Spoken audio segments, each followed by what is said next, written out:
This morning's operation rounded off a 4-month-long joint investigation meant to curb the ever-increasing heroin and drug problem that's going on here in the county, namely in the Topton area. While officials say the suspects charged are lower-level dealers, 12 reportedly had the potential to deliver a fatal dose. Of the 13 charged, Berks County District Attorney John Adams says 2 were Brandywine Heights high school students, including one 18-year-old male senior.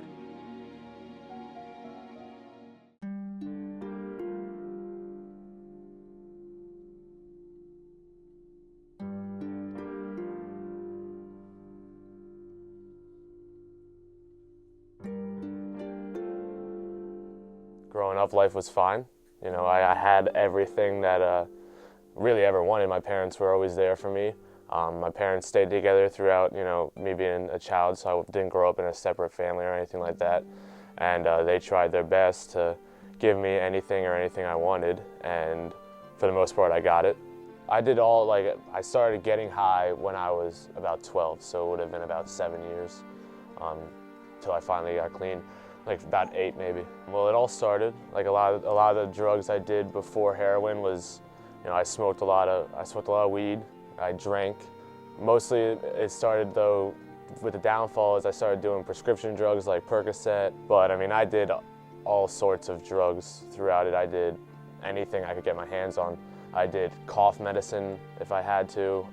You know, not like drugs that you probably shouldn't be doing to get high. I did anything I could to get high. I don't really blame anybody else for, you know, what the drugs I did. I mean, the people I hung out with sort of did the drugs too, so, you know, they were there, but they didn't force it on me. Sometimes they didn't even offer it to me. Sometimes I just asked them for it and they gave it to me. So I can't really blame anybody else other than myself. I started heroin when I really started to do the Percocets and the opiates and stuff like that, and I really started to like it. I couldn't get a hold of that as much as I thought I would be able to, and it was also pretty expensive compared to when I got told that heroin is actually cheaper and easier to find. And so I blocked out the fact of all the stuff I learned when I was a kid about heroin and just pretended it was, you know, maybe like a perk or something like that, you know, something different. And and I started doing it a lot more because of that, because it was a lot cheaper, a lot easier to find, and altogether it was a lot better, the high, technically.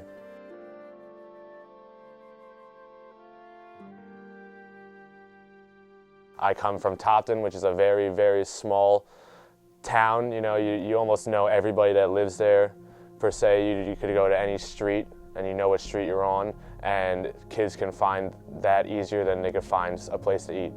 It's everywhere. And it's not just Topton. That's not the only small town that's affected by it.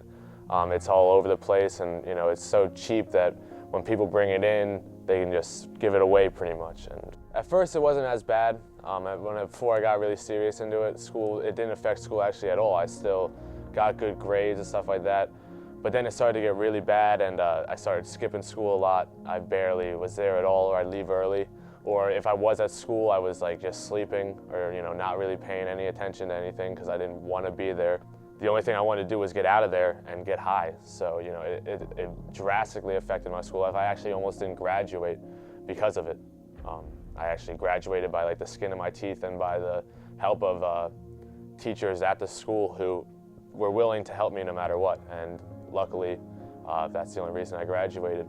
I saw a student who changed physically, mentally, became more aggressive, became more closed, wouldn't talk to me in way, you know, if I asked a question, would hide, would lie to me about things, would minimize, all the traits. I mean, all the traits that there's something going on in our life. Well, I don't know what that was at the time, but it didn't take long for me to put together the facts of the case, and he became Jekyll and Hyde. There it is, being Jekyll and Hyde. He was a totally different person, 180 degrees. In my family, though, it was almost instantaneously that my family life started to drastically change and stuff like that. My parents, didn't get along 100% prior to me doing heroin because of me doing other drugs, but it got extremely worse with that. There were a lot of times where they have to kick me out because of how bad it was, and you know, or a lot of times I just couldn't trust, you know, they didn't have any trust in me, and I don't blame them. I didn't give them any reason not to, or to trust me, but it definitely changed extremely. The only way I could really support the habit I had was to start selling it, and you know, it made it a little easier. Not really, it made my usage go up a lot higher. I started using a lot more because I had a lot more. And then even when I had a job, I always needed more, no matter what. I had money and I still needed more, so I had to continue to sell it to try to support that habit that never stopped. It just always got more, always was more and more and more. You know, like the worst thing is like when I was there, when I was doing it, I didn't think I had a problem. I probably didn't notice that it was such a bad problem till a month or two when I finally got my head clear and I started to get clean. It was hell. Life was hell, and but the drug messed up with my head so much that it just kept saying, "You're fine, and it'll get better if you just keep getting high."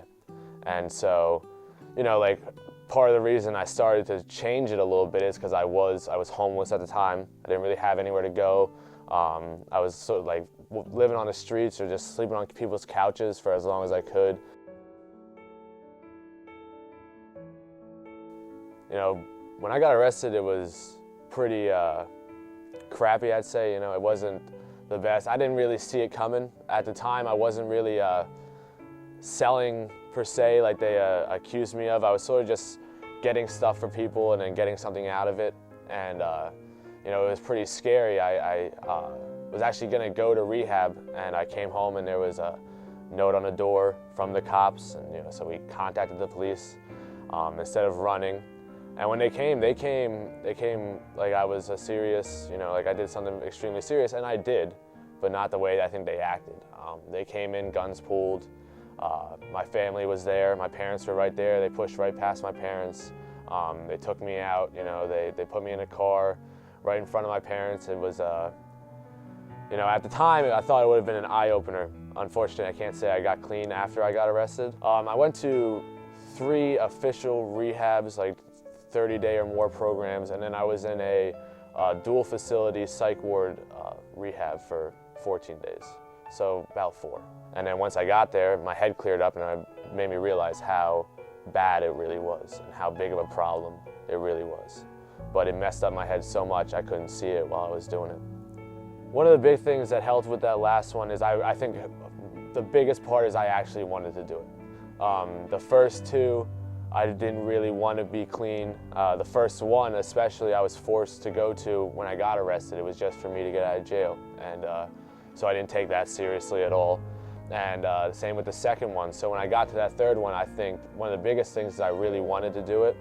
But another thing is it was a very different rehab.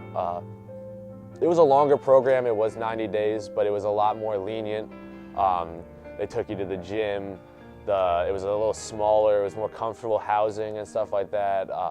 So, you know, it made me realize that I can get clean in sort of a normal environment and have fun being clean, other than the other 2, which were just, it was strictly wooden chairs and groups all day. And it wasn't as fun for me. It didn't make me want to stay clean the way it was. It's about time you guys ass in gear.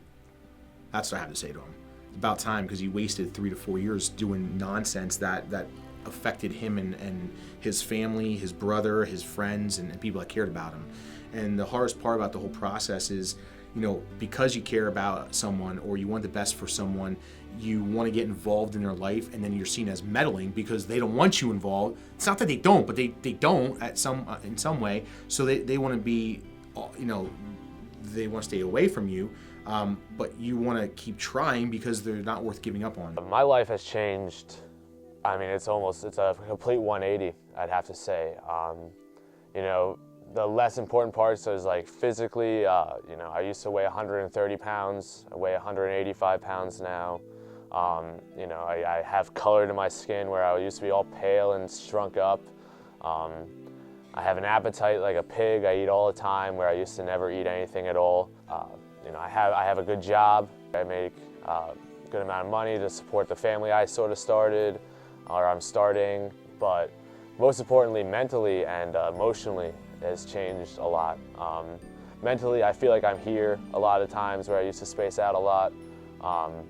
And emotionally, you know, I can actually be happy and be happy without having to do some sort of drug or alcohol to enforce that or make it, you know, there. It's a real happiness and stuff like that. And on top of that, I can be sad or I can be mad and have more control of my emotions than I ever did when I was getting high. And that's like one of the biggest and most important changes that I feel, because that eventually will work down to my relationships with my family and relationships with my friends and everything like that. I don't care. No.